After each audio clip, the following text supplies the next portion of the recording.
Vaughn at Nashville, Indiana Stories, and I'm speaking with a gentleman who lives down in the Brown County area, and he's lived there majority of his entire life. Eric, how are you doing? And Erika, you are his niece, but Eric, if you could go first. I'm doing really well. Yeah, it's an amazing day today. It's sunny and warm, and I can't wait for the mushrooms to pop up. And Erika, you were able to kind of grow up young down in Brown County and visiting Eric and having fun in the land. Why don't you just kind of say where you're at and, maybe something that you really admire about Eric? Oh, so yeah, Eric is my uncle. He's been a big influence throughout my whole life, probably one of the strongest role models I've had. And I loved spending time down there in Brown County at Camp Eric with my cousin and sister, and really been thankful to be a part of his journey through life and changes and different aspects of his personhood. And I'm grateful that we are connected. That's beautiful. Okay, so we got connected, and this location right here was the first place we conducted your interviews for basically wanting to be involved to become a story guide and help interview people about their lives and the history of their business and whatnot. And this was in Indianapolis in the Meridian Kessler area at the Meridian Restaurant. And that building actually is from 1880 as an old lodge, but there's a lot of old history down in Nashville and Brown County. Here's a shot of your interview there. And just as an umbrella with us, indiestories.com, we do a lot of things with families and businesses and churches and alumni groups. But for Brown County and for Nashville, we've already done numerous interviews, and the outcome is a watch our story card for the businesses and for the people to be able to share their stories with other people in the land. So Eric, I'm glad you're on board today, and we're going to go through a few aspects of your life. Okay. And this is, if you can see it, that's the original, I guess, small log cabin that your family had constructed, and the red covered bridge. But here's a shot of that log cabin. Do you happen to know when that was built? I know it was built. I do. Recently, I helped stack the logs. Late 70s. So how did you find the location, and just kind of give a little backstory of why you put it here and what went into it? So this is really close to, I have a picture for you. This is the actual log cabin I grew up in. Wow. Can you see it? Yeah. Okay, so this is about a stone's throw away from this other cabin. So the other cabin, the new cabin, was on our property. And we built that, was senior in high school and just after. No, just give me a little bit about the cabin. Like, how big was it? Was it all one room, or kind of how was it laid out? Sure. It's 40 by 40, the new house, and it has a loft upstairs. It's an open concept, but it's not really one big room. There's a bedroom, a big living room, kitchen on the first floor, and a bedroom upstairs. And as you can see, it has a nice porch on the back. Since my mom is 90 and she's failing. And just a month ago, Erika and her kids and I picked up my mom, and I contacted the owner of the house now, and she allowed us to come down and go through it again. And she's built onto the new cabin. It's nice. All right, so Erika, what's some of the memories you have with Eric and the family, or anything you'd like to bring up about this log cabin and have Erika respond to it? Yeah, so many memories. We mentioned the story when we were talking to my mom, but the whole running down the drive there back up towards the bridge when the horsefly kicked me. Oh, yeah. That was a big story. We had so many, gosh, between this house and the house that you and Lynn built, we were always down in Nashville having cookouts, going on hikes, doing night hikes, grilling, hanging around. So the memories just go from, my entire life. Present day, we go down there some, and even all growing up. All right, so Eric, here's a shot of Joyce and Erika when she was a little girl. When she was born, how would you kind of describe Erika as a child? How was her personality? Erica was actually born in Brown County, which is pretty unusual. So the midwife couldn't come. There was a snowstorm, and Erica was actually born in Brown County, not at a hospital. Eric has always had a good personality. Um, a little bit of a chip because she was younger. I remember everybody was running, and her sister, her Here sister we go. and I told you they make fun of me all the time about this. her sister and her cousin were older, and they ran faster, and Erica threw herself on the ground and said, "My legs are shorter, I'm slower, I'll always be slower." It was just hilarious. But no, she's always been a dear. All right, so let's talk about your father, and it was Gene and Dolores. Kind of describe them and maybe some great memories of when you were growing up with them. Oh my God. Well, growing up in the old house, it's pretty picturesque. You know, we had horses, we had dogs, we had cats. In the country, it was beautiful. Um, Everybody got along pretty well. How would you describe your dad's personality and what's some of his hobbies or things he would get into? My dad was a real jokester. He had a very quick sense of humor, which Erica does as well. Very witty, and I admire that. Um, to give you an idea, we had friends down, and we were target practicing with a pistol.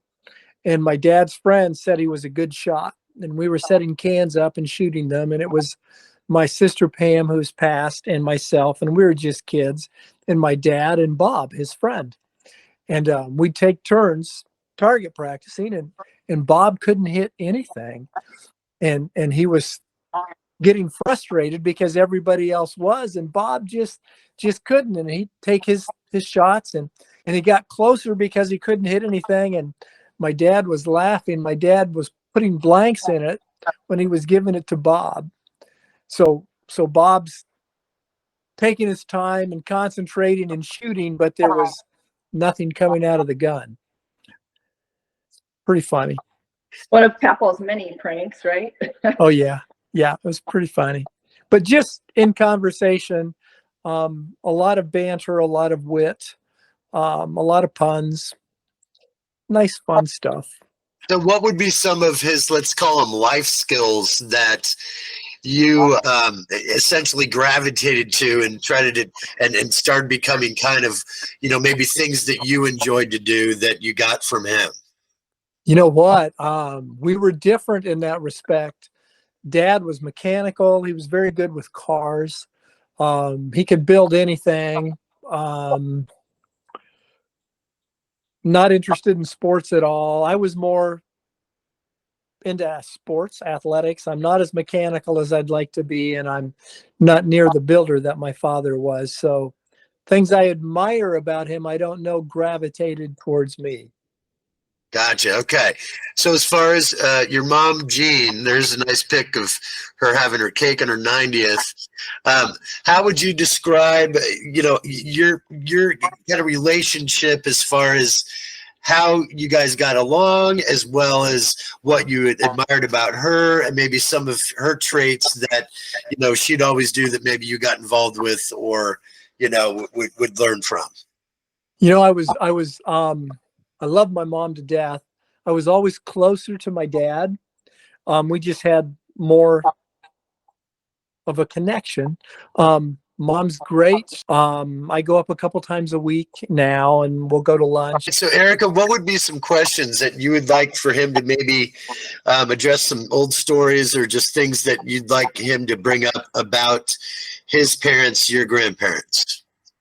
Sure. I think one would be, what was she like growing up, and how did that shape your view of like womanhood or motherhood or parenthood? What was grandma like growing up? Um,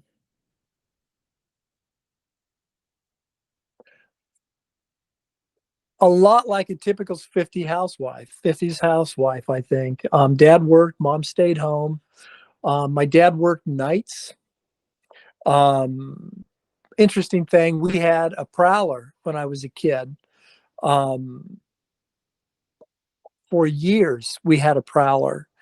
And I remember once sitting on the porch and hearing somebody stomp across the porch and the door handle jiggle.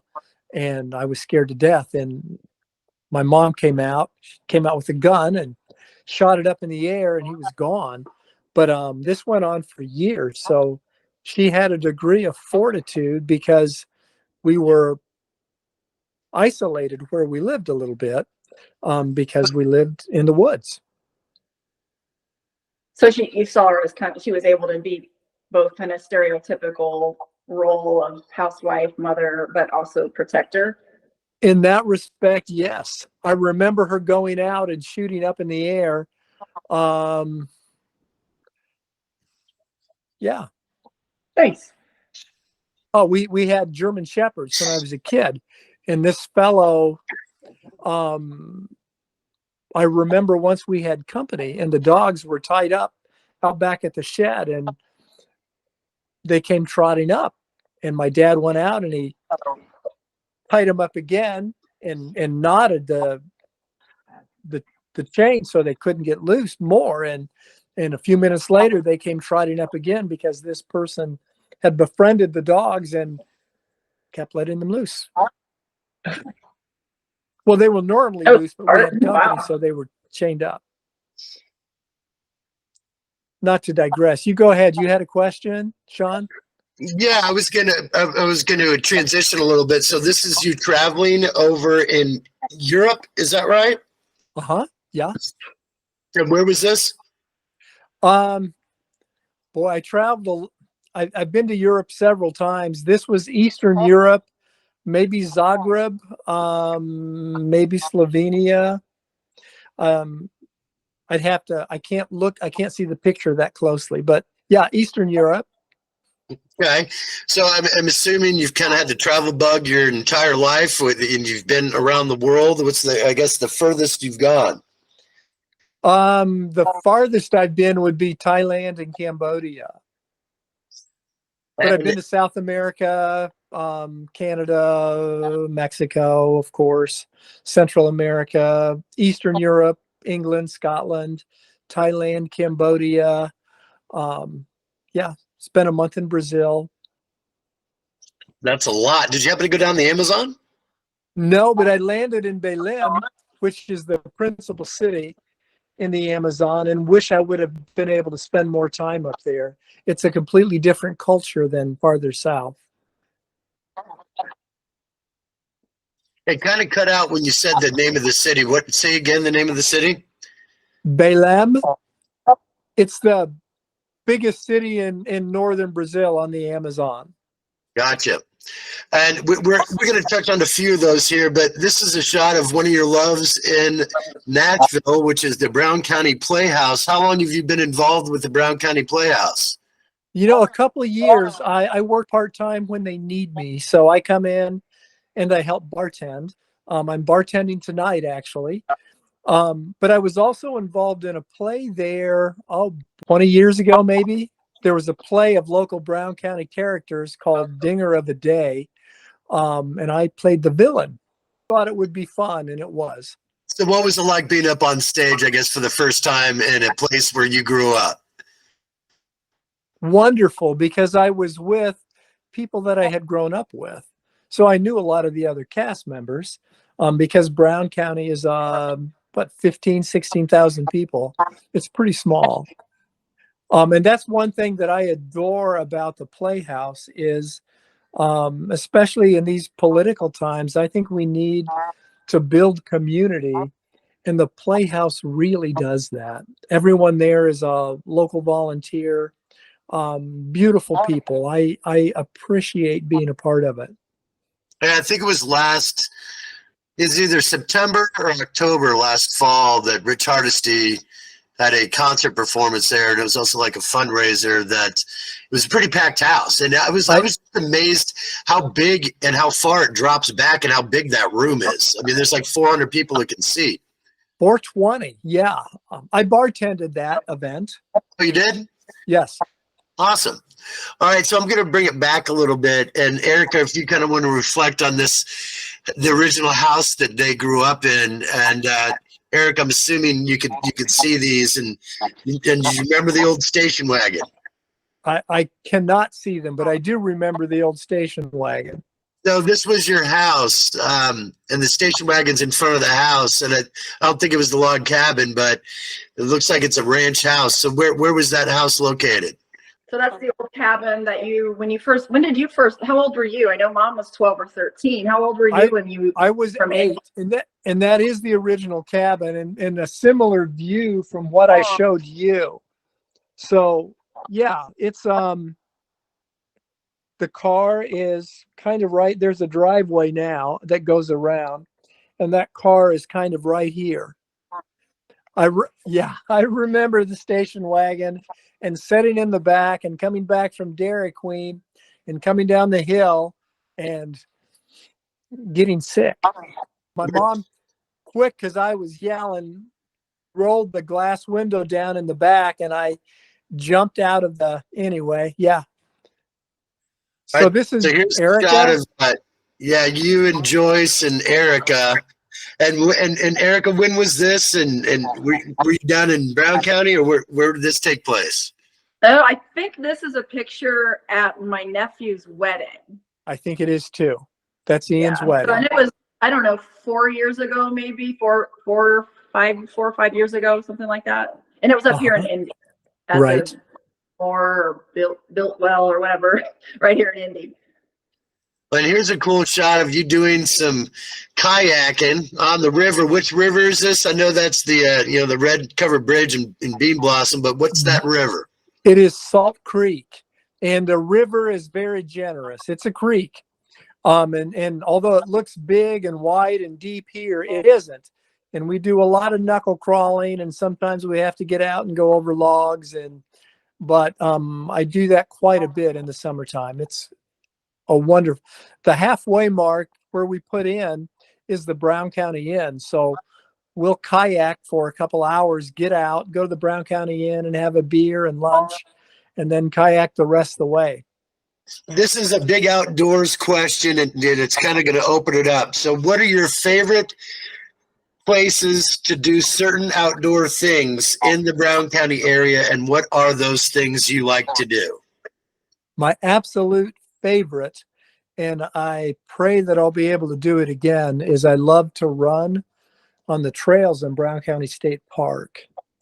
And my favorite is going down, parking at Raleigh Campground, going down through Ogle Valley, around Ogle Lake and back. And it's only about 3 miles, but it does have terrain and it has the lake. And I've been a lot of places. I've traveled a lot and seen some beautiful things, but that is my favorite place.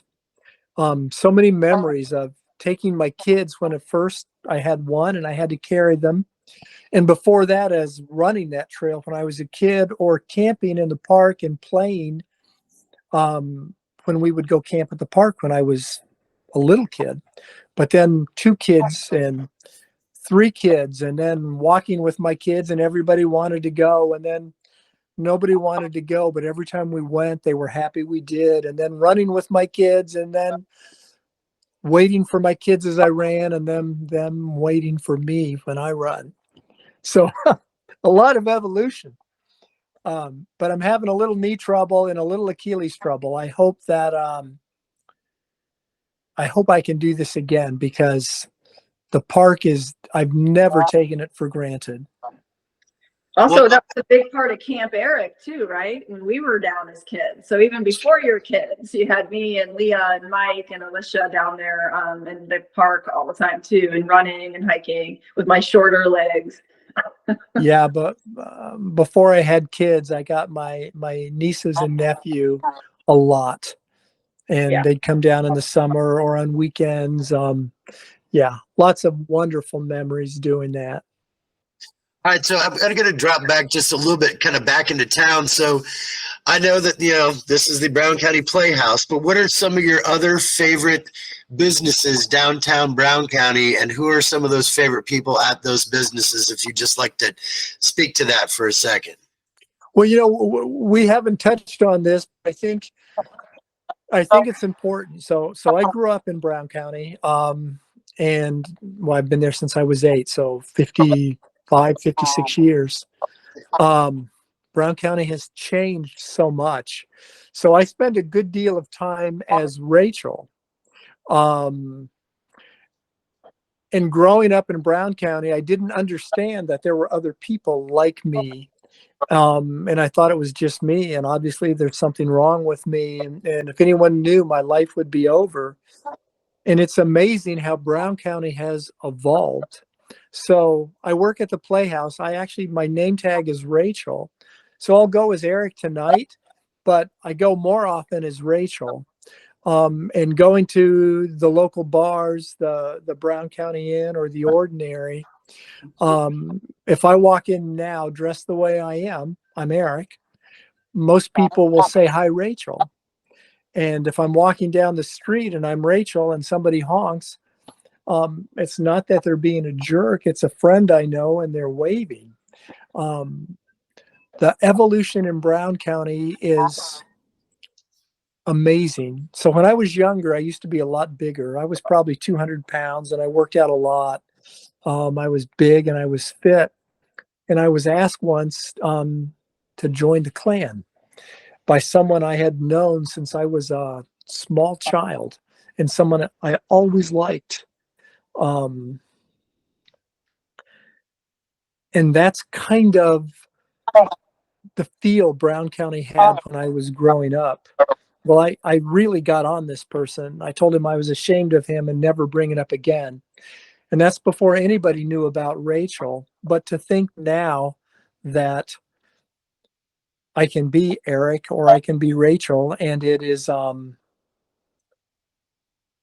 near the issue that I thought it would be growing up. And there's a picture, not one of these, of me and 2 other women, and that's the 3 of us bartending at the Playhouse. That Brown County, it's very eclectic, and I appreciate that it has an influence from Bloomington that I think has helped it become more open.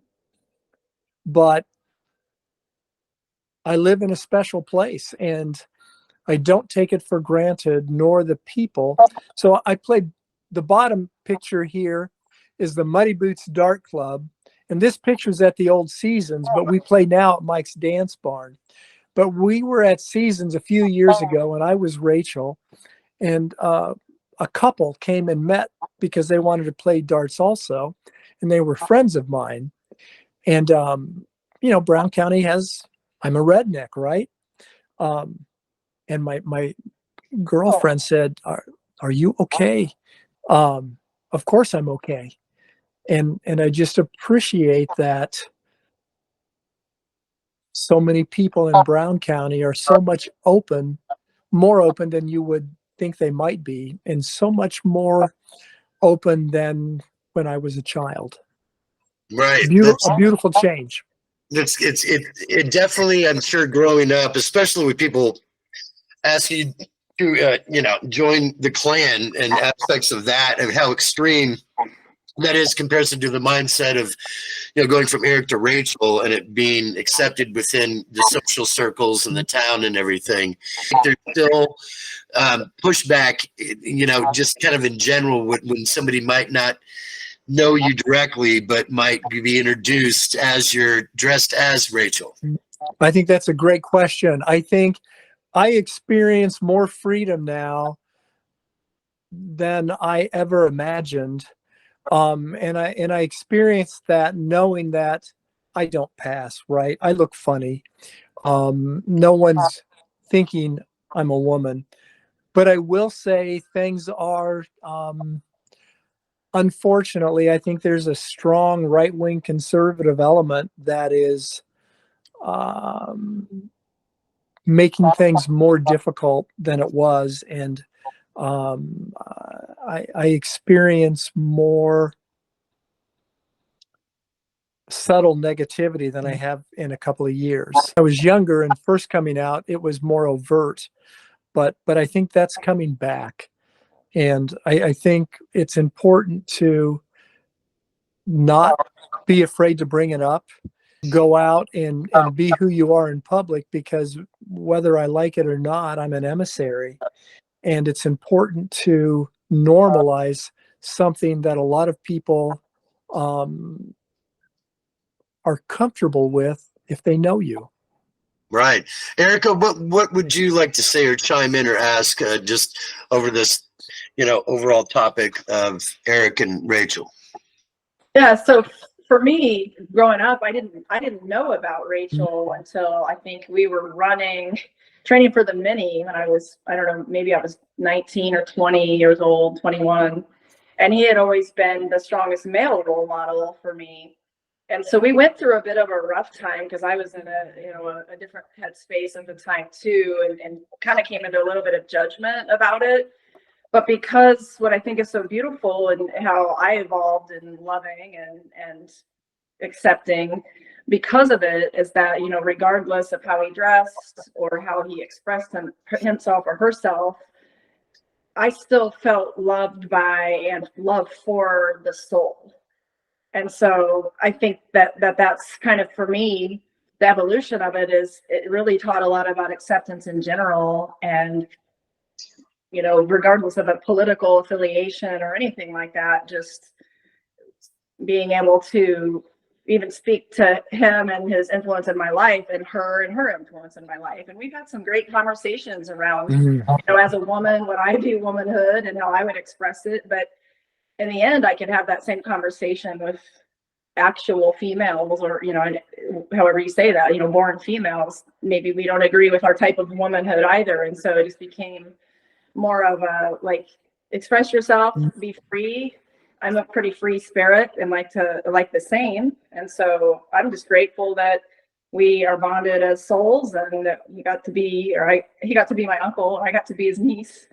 I'm grateful too. Yeah. So I'm glad that you're experiencing more acceptance. And I think it's a great segue into people in general, no matter what they're struggling with. We're all wanting to be validated and seen and accepted. Did have a cafe in Bloomington for 8 years, and I opened it as Rachel. And at that point, it was a place that everybody was welcome. So, and then what do you currently do, or what's been kind of your career in general? We haven't really touched on that. No, you know what? I stacked logs when I was younger and when I was bigger here in Brown County on a cabin crew, and then I cut wood in the winter when it was we didn't have a cabin going up. Then I went into sales, and I was a salesman forever. I sold, you name it. I at one time I handled it. And then I don't know, I got to a point that I had a more difficult time because I really felt like I had to be Rachel. And so I opened the cafe, and I had that for almost 8 years. And my landlord priced me out. From there, I went to, I bought an old beat up motorhome when I sold the cafe, and I thought I would do festivals. And I did that for a summer, and that was tough. But I will say I did it as Rachel, and even the tiny towns I went to, the people were wonderful. Very, very good. I went, New York Life hired me. I was at a 12,500 agents. I was their only trans agent. I didn't really enjoy that. I didn't want to call on my friends as much as I like sales. Calling on businesses is different than calling on your friend. You know what I mean? Right. Yeah. So, and Vitamix, I sold Vitamix for a couple of years. They hired me as Rachel as well. And I did well at that, but I didn't enjoy it.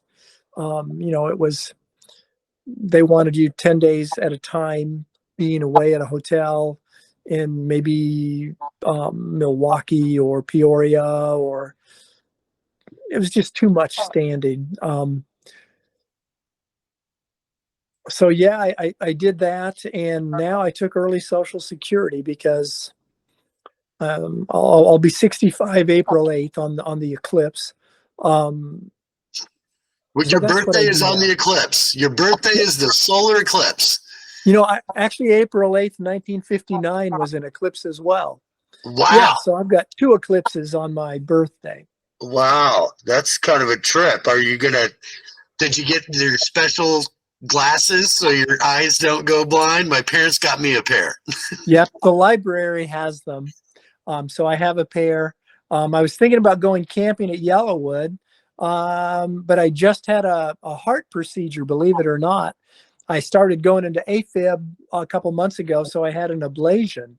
So I'm not sure if I'll be up to camping or not. Gotcha.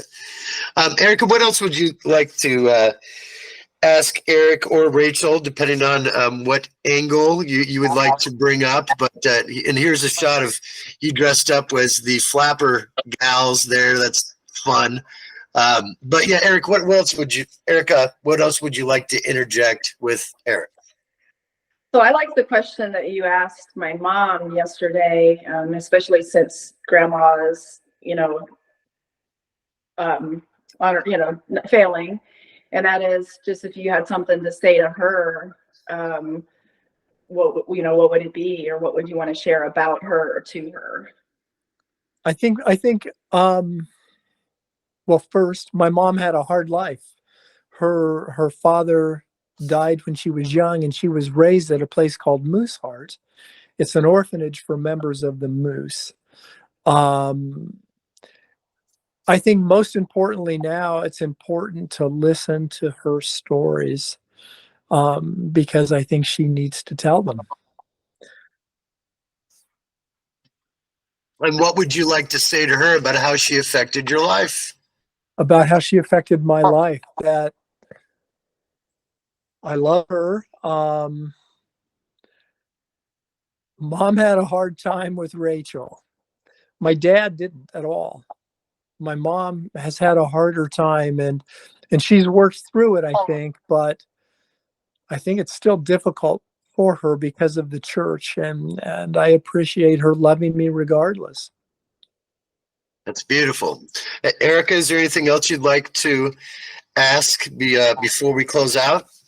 Maybe just we haven't touched too much on your kids. I mean, you mentioned that you had them when they were younger, but what's that like now that they're adults? And yeah, what would you say about them or to them? My babies are wonderful, and they're too far away. So my son's in Tallahassee. Both my girls are in San Diego. Um, they're all wonderful adults. My oldest is pregnant. I'm so excited about that. I'm going to have a grandson coming up in late July, early August. I think it was hard for my kids to have me as a parent, and I appreciate so much that they love me regardless of how difficult that must have been for them. I really appreciate your time today. Is there anything else you'd like to say in general? I mean, you know what? We didn't show a couple of these, but I'm going to show this one. Hilarious with the bulls. That's I in know that. Pamplona, Spain. I was doing the Camino. This was just before the running of the bulls. Actually, that guy almost got me. Well, he snagged my shirt, but I got away. Yeah, it looks like you did. And this is a beautiful, triumphant shot overlooking. Was that an ocean, lake? Where was that? So the big shot on the bottom is Festera, and that's beyond the Camino, about 90 kilometers. And 1,200 years ago, they considered this the end of the world, and that's why they called it Finisterre. And we were there. We finished our walking. Yeah, it was an amazing experience. And the woman in the picture at the top, I can't see both of them, but the one you can see the best is Evelyn. Evelyn is, both her parents are Chinese, but she was born and raised in France. And we walked over a month together on the Camino. And she and her husband and another friend from Germany are coming July 22nd to visit. I'm so excited. That's very, very, very cool. All right, Erika, is there anything you'd like to say in closing? No, just thank you, for sharing your story and be willing to talk about this kind of My stuff. pleasure. So I'm glad we got to capture you. Thank you. Yes. John, I hope to meet you sometime when you're down in Brown County. And thank you very, very much for sharing your story. Thank you.